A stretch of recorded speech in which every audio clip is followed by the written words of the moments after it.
Halo, Assalamualaikum. Bertemu lagi dengan pembelajaran tematik 6A.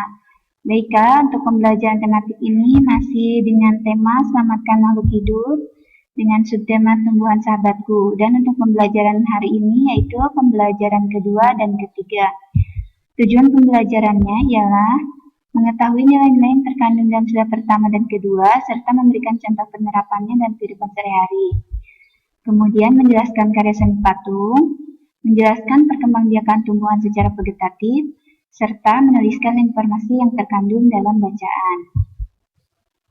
Untuk materi yang pertama yaitu nilai-nilai yang terkandung dalam Pancasila. Sila pertama, lambangnya yaitu bintang, bunyinya ketuhanan yang Maha Esa.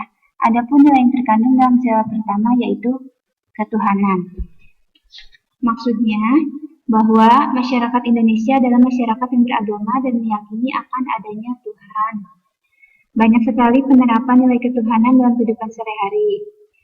Misalnya percaya terhadap Tuhan yang Maha Esa, hormat menghormati, antar sesama agama, tidak memaksakan kehendak, kepercayaan terhadap orang lain, serta menjaga dan merawat tumbuhan. Kemudian sila kedua, lambangnya yaitu rantai, bunyinya kemanusiaan yang adil dan beradab.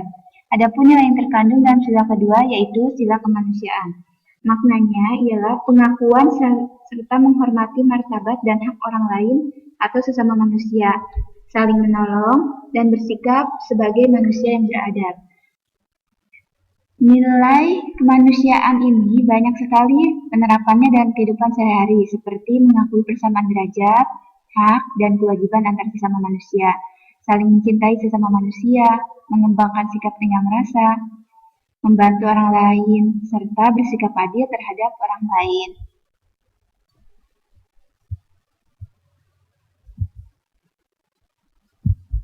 Contoh kegiatan yang termasuk dalam pengamalan Pancasila yaitu ini kegiatan pertama menyiram tanaman. Ini termasuk pengamalan sila pertama. Karena merawat tumbuhan itu adalah contoh penerapan sila pertama sebagai bentuk rasa syukur terhadap Tuhan Yang Maha Esa. Kemudian gambar kedua. Ini ada seorang kakak yang mengganggu adiknya. Nah, ini termasuk pengamalan sila Pancasila kah atau tidak? Tentu tidak ya, karena mengganggu adik itu bukan termasuk pengamalan Pancasila. Artinya dia tidak mempunyai rasa sayang terhadap sesama manusia. Kemudian gambar ketiga, ada beberapa orang yang sedang melakukan ibadah. Nah, ini artinya dia melakukan pengamalan sila pertama. Yang berikutnya yaitu gambar anak-anak sedang membantu seorang ibu yang terjatuh. Ini termasuk kegiatan pengamalan Pancasila, yakni sila kedua. Nah, dan gambar yang terakhir ini yaitu ada seorang anak yang sedang menanam tumbuhan. Nah, itu berarti dia sedang melestarikan lingkungan. Ini juga termasuk pengamalan sila pertama. Selanjutnya, karya seni patung. Karya seni patung ini merupakan karya seni rupa 3 dimensi berupa tiruan bentuk hewan, manusia, atau sebagainya. Patung ini bisa dibuat dengan cara dipahat, dibentuk, ataupun diukir ya. Di sini ada contoh. Ini contoh gambar patung dari tanah liat. Kalau tanah liat itu dibentuk, caranya dengan dibentuk. Yang kedua ini ada gambar patung yang terbuat dari batu. Kalau dari batu, berarti patungnya dibuat dengan cara dipahat. Kemudian yang ketiga itu gambar patung dari kayu. Caranya dipahat juga ya. Dan yang terakhir ini ada gambar patung dari bahan gips. Cara dibuatnya dengan dicetak.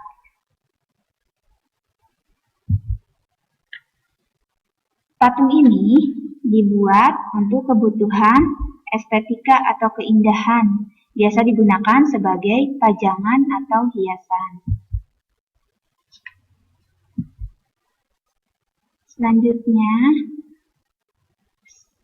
kita akan membahas tentang perkembangbiakan vegetatif pada tumbuhan. Sebagaimana kita ketahui bahwa tumbuhan mempunyai banyak sekali manfaat bagi manusia. Nah, tumbuhan ini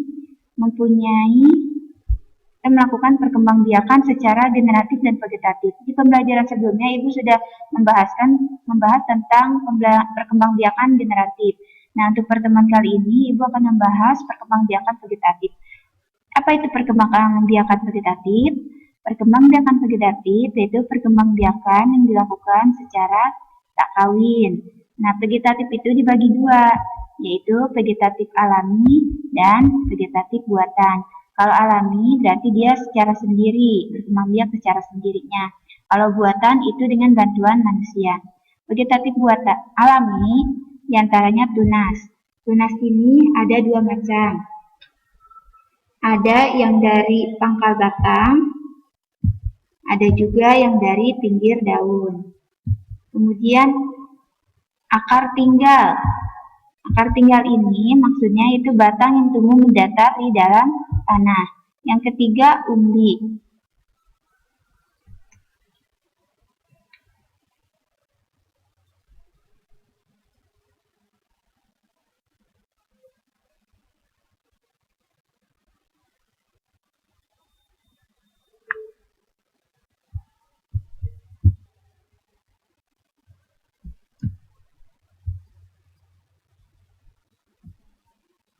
Umbi ada dua macam, yaitu umbi batang dan umbi lapis. Umbi batang ini contohnya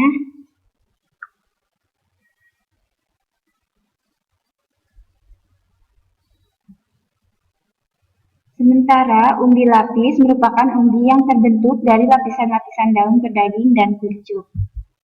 Yang keempat, geragi. Salah satu tumbuhan yang berkembang biak dengan geragi, contohnya stroberi ya. Jadi dia batang yang tumbuh menjalar di atas permukaan tanah. Geragi itu. Yang kelima, spora. Spora yaitu alat perkembangbiakan pada beberapa tumbuhan seperti tumbuhan paku. Selanjutnya perkembangbiakan vegetatif buatan. Yakni yang pertama mencangkok. Mencangkok itu ada 4 tahap. Yang pertama, kulit cabang dikupas, kemudian di media pertumbuhan akar, selanjutnya media tumbuh ditempel ke bagian cabang yang dikupas, selanjutnya media tumbuh ditutup dengan kertas semen atau plastik dan diikat. Berikut gambar mencangkok, tahapannya ya Kak. Kemudian yang kedua, merunduk. Merunduk dilakukan dengan cara merundukkan cabang tanaman, kemudian menimbunnya dengan tanah. Contohnya tanaman arbei, seperti di gambar. Yang ketiga, menyetek. Menyetek yaitu memotong bagian tanaman seperti batang, akar, dan daun untuk menghasilkan tanaman baru. Ini contohnya tanaman singkong. Yang keempat, menempel. Menempel dilakukan dengan cara menempelkan sepotong kulit pohon bermata tunas satu tanaman ke kulit pohon tanaman lainnya. Nah, ini gambarnya. Dan yang kelima yaitu mengenten. Mengenten dilakukan dengan cara menggabungkan bagian batang bawah suatu tanaman dengan bagian batang atas dari tanaman lainnya.